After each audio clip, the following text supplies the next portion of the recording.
ጽናቴ እንግዲህ ገጠር ገባች። ኪራ የሚኸው ቤቱን ጥሎ ጠፋ። ቢራውን እንግዲህ በንዴት ያው ያዘው ድገመው እያለው ነው ማለት ነው። በጣም አሳዝኖኛል ዛሬ። ጽናት እንግዲህ ሴት ልጅ ከሄደች ቆረጠች ማለት ነው። ሴት ልጅ የማትቆርጥ መስሏችሁ ነው እንዴ በሰው ህይወት የምትጫወቱት? ስትል እንግዲህ ውልቅ ብላ ሄደች። እሱም እንደምታዩት ቢራው ላይ አቀርቅሮ ቁጭ ብሏል።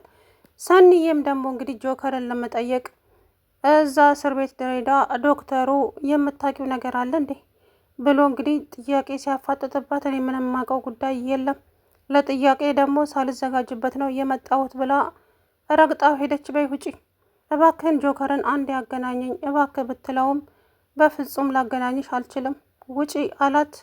ወጥታ ሄደች። እንግዲህ ነገር ግን ያው በህልሟ ሲወጉት ስላየች ለዛም ደንግጣ ነበረ። ነገር ግን አናገረችው በስልኳ ማለት ነው። አንድ ትዕቢተኛ እዛ ውስጥ አለ እናቴ እኔ ነኝ እዚህ ውስጥ የምመራው በቃ ጠቅላይ ሚኒስትር ልሆን እያለ እዛ ውስጥ እየመራቸው ይገኛል ማለት ነው። እንግዲህ ካሌብም እዛ ውስጥ ታስሯል። ጉድ እኮ ነው። እንደው ስቃያቸውን አበላቸው ማለት ነው።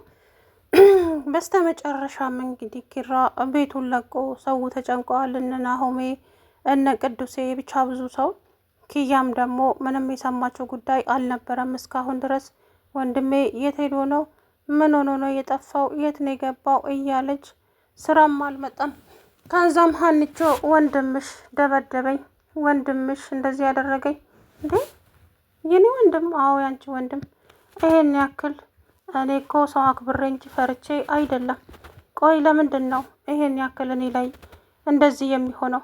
አልበዛም እንዴ ስትል እንግዲህ ቦጋለችበት ማለት ነው። እንዴ አረ ተረጋጊ፣ ስለምን እንደምታወሪ እንኳ አላውቅም እኮ። አዎ አይገባሽም አንቺ፣ ለእኔ ብቻ ነው የሚገባኝ። ግን ደግሞ ምንም ነገር እንዲናገረኝና ምንም እንዲያደርገኝ አልፈቅድለትም። በጣም ነው ያበዛው ስትል እንግዲህ በጣም ተናገረች ማለት ነው። ከዛ በኋላ ቆይ ምንድን ነው ጽናት የለችም እንዴ? እኔማ አንቺ ሂጂና ስለ ስራው አውሪው ስላልሽኝ ስለ ስራው ልጠይቀው ነበረ የሄድኩት። እሱ ግን ጽናት የለችም እንዴ ምናምን ብዬ ስል በአንቺ ምክንያት ነው ትዳሬን የበተንኩት ሲል ዘሎ አነቀኝ። ቆይ ለምን? እኔ ምን አደረግኩኝ? እኔ ቆይ ምን አድርጊ ነው የሚሉኝ ስትል እንግዲህ የእውነት ስቅስቅ ብላ አለቀሰች ማለት ነው። ተረጋጊ፣ በቃ አንቺ ተረጋጊ። እንዴት ነው የምረጋጋው? ክያ አንቺ ያደረገኝን ነገር ብታውቂ። ያ ጓደኛው ነው እኮ ያስጣለኝ እንጂ እሱማ ሊገለኝ ነበረ ሀሳቡ አለች። አይ ተረጋጊ፣ እሱ ተናዶ ነው እንደዛ ማለት የራሱ ጉዳይ ቢናደድ፣ እኔ የማንም ንዴት ማብረጃ ነኝ እንዴ ስትል እንግዲህ ኪያዬ ማናት ሀንቾ ተናገረች ማለት ነው። ተረጋጊ በቃ ምንም ማድረግ አይቻልም፣ እኔ አናግረዋለሁ አለች። እሷም ሄደች ወደ እነ ኪራ ቤት። ስትሄድ ብትደውልለትም እናንተ ሰዎች ተውኝ እስቲ እያለ እሱ ቢራውን እናቴ ጨምሩልኝ ጥሞኛል ቢራው እያለ እየጠጣ ይገኛል ማለት ነው። ጽናቴም እንግዲህ ስልክ ቢደወልላት ስልኳን አጥፍታ እሷ ገጠር ገብታለች። ከዴብ ጋር እንግዲህ አየር ነፋሻው ላይ እየሄዱ ይገኛሉ ማለት ነው። ይሄ ነገር ደግሞ በጣም አበሳጭቷል። አሁን አድራሻዋን ስላጠፋችባቸው እንግዲህ ሁለቱም እልህ ተያይዘው ነው እሷን ቤቷን ለቃ የሄደችው። እሱ ለምን እንደዚህ ይናገረኛል?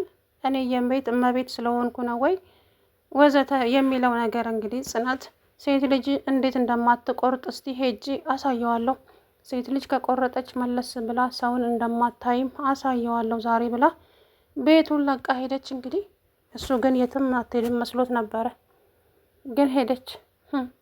በነገራችን ላይ እንደ ሴት እኮ ትዕግስተኛ የለም ማለቴ ትዕግስት አላቸው። ከዛ በኋላ ከቆረጠች ግን ዞር ብላ እንኳን አታየውም ማለት ነው ያቺ ሴት ልጅ። እንግዲህ ዛሬ ጽናትም እንደዛው ጨርቄን ማቄን ሳትል ውልቅ ብላ ጥላው ሄደች። ይሄ ነገር ደግሞ በጣም አናደደው፣ በጣም ማለት ነው። እንዴት እንደዚህ እንዴት ልትሄድ ትችላለች? በሷን ብሶ እንዴት ቀለበቷን የጋብቻ ቀለበቷን አውልቃ ሌላ ሰው ለማግኘት ትሄዳለች? እንዴት ሲል እንግዲህ በዛ ተናዶ ነበረ ያው ይሄ ሁሉ የተፈጠረው። ስለዚህ ይሄንን ቀለበት አውልቂ፣ ቀለበቱን ማውለቅ አለብሽ ብሎ አስወለቃት ማለት ነው። ያው ቀለበቱን አውልቂ፣ ቤትማ ታደርጊዋለሽ። ስለዚህ ውጪ የምታደርጊ ከሆነማ ምን ያደርጋል አውልቂ ብሎ ቀለበቱን አስወለቃት። ያ ነገር ደግሞ በጣም ነው ያናድዳት። እውነት ለመናገር ይሄን ቀለበት ከእጄ ላይ ካወለከው እኔን አታገኘኝም፣ እመነኝ ዋጋ አስከፍልሃለሁ አለችው።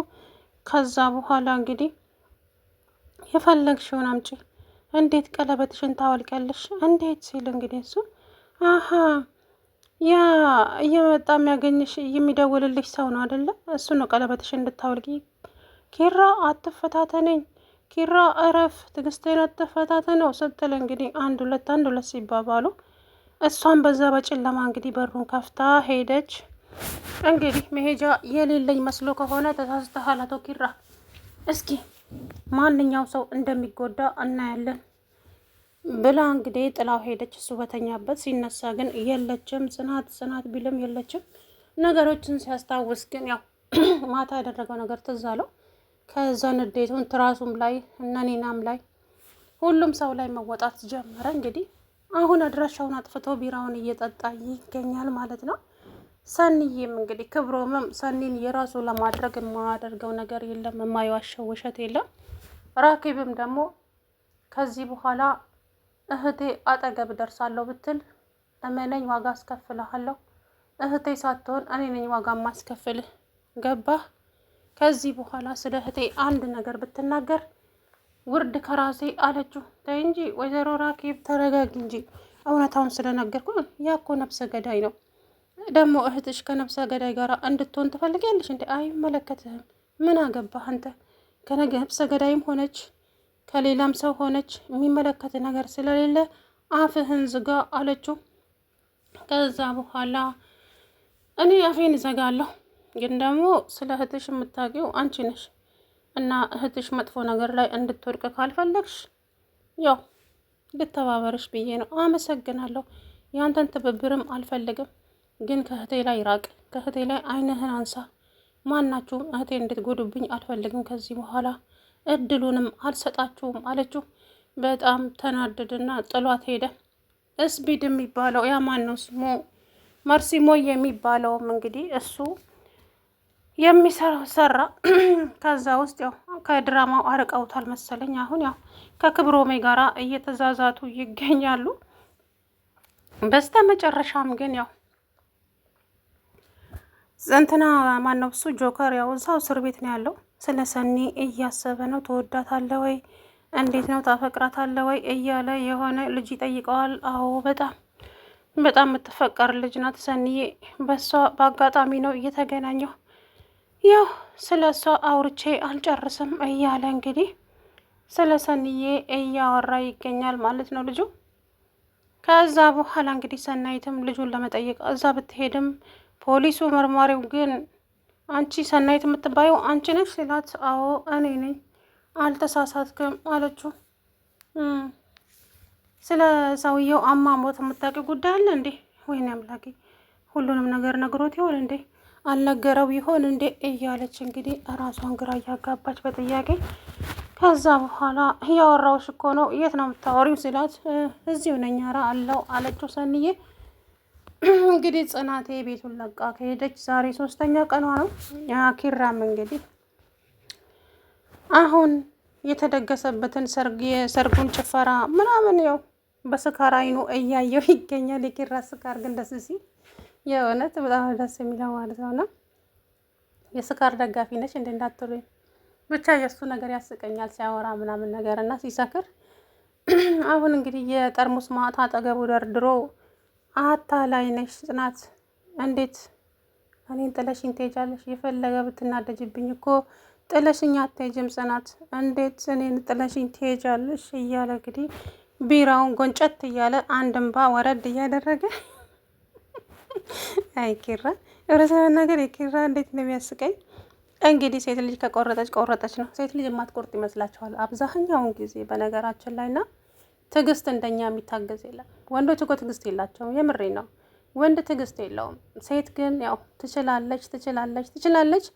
የሆነ ቀን ግን ብድግ ብላ ጨርቄን ማቄን ሳትል እንግዲህ ውልቅ ብላ ትሄዳለች። እናቴ የገጠሩን አየር ነፋሻውን ኮመኮመች ትገኛለች ከዴብ ጋራ ማለት ነው። አባባም ደግሞ ምንድን ነው እሱ ተጋጭታቸዋል እንዴ የኔ ልጅ በምን ምክንያት ነው የመጣሽው ቢሏትም አባዬ አሁን ምንም ነገር ማውራት አልፈልግም። ቆይ እንዴት ነው አንቺ ቤቱን ጥለሽ የምትመጪው? ይሄ እኮ ነውር ነው የኔ ልጅ ቤት አንድ ሴት ልጅ ቤቷን ጥላ እኮ አትመጣም። እንዴት ቤትሽን ጥለሽ ትመጫለሽ አላት። ከዛ በኋላ ምን ላደርግ አባዬ ግራ ቢገባኝ እኮ ነው አለችው። አይ ችግራችሁን እዛው በጓዳችሁ ነው መፍታት ያለባቸው እንጂ ሶስተኛ ወገንም መቀላቀል የለባቸውም። አሁን በምን ተጣላችሁ? አባዬ በማይረባ ነገር ነው። አየሽ ለማይረባ ነገር ነው ቤትሽን ጥለሽ የመጣሽው አይደለ? እንደዛ አይደረግም። እሺ ቤትሽን ጥለሽ መምጣት አልነበረብሽም። ለማንኛውም ይስተካከላል ሁሉም ነገር። አባዬ አንተ ልትረዳኝ ሞክር እንጂ እኔ እኮ ማንም ሊረዳኝ አልቻለም። ስለዚህ አንተ እንኳን ተረዳኝ እንጂ ሳልረዳሽ ቀርቼ ሳይሆን የኔ ልጅ። ለማንኛውም ሁሉም ነገር ይስተካከላል፣ አንቺ አይዞሽ አላት። እንግዲህ አባቷ ማጽናናት፣ እሷም ቁጭ አለች ማለት ነው። ኪራም እንግዲህ ስልክ ቢደወልለት ተውኝ፣ አንዴ ሰው በቃ እራሱን ማጽናናት አይችልም እንዴ? ልጠጣበት ተውኝ እያለ እንግዲህ ስለ ጽናትም እያሰበ እዛው ቁጭ ብሏል ማለት ነው። አይ ኪራ ምስኪን። እንግዲህ ምንም ማድረግ አይቻልም። ጽናቴ ቤቱን ለቃ ሄዳለች። ሀንቾም ደግሞ የስለ ኪራ ትዳር መበጥበጥ እኔ መንስኤ አይደለሁም፣ እኔን ከዛ ውስጥ ያውጣኝ። ቆይ ለምንድን ነው ሁሉም ሰው እኔ ላይ የሚጮኸው? እኔ ምን አደረግኩኝ? እኔ ስለሱ ትዳር ምን አገባኝ? እኔ የራሴ ብዙ ጭንቅላቴን የሚያዞረኝ ነገር አለብኝ። በቃ ተውኝ እያለች አሳዘነችኝ። በነገራችን ላይ የትዳራቸው መፈታት እሷ አይደለችም። ምክንያቱም ምን አደረገች ልጅ? ስራ ነው ስራ ነው። ግን እብድ ናት እንዳያቸዋት፣ አንድቸው እብድ ናት እንጂ ኪራን ፍቺው ጽናትን ፍታት የሚለው ነገር ምንም እኔ አያሳምንም። ምክንያቱም ሊሆን አይችልም በነገራችን ላይ። እና እንግዲህ እንትና ያው ቅናት ነው ቤቷን ለቀው ያስልኬዳትም። ሰላም ውድና የተከበራችሁ የቻናሌ ቤተሰቦች እንዴት ናችሁ? አለው ደህና ነኝ። እንግዲህ ጽናቴም ገጠር ገብታለች። ኪራም ቢራውን ይዞ እየየ እያለ ነው። የኔ ፍቅር ለማጠለሽኝ ነው ገጠር የገባሽው እያለ ነው።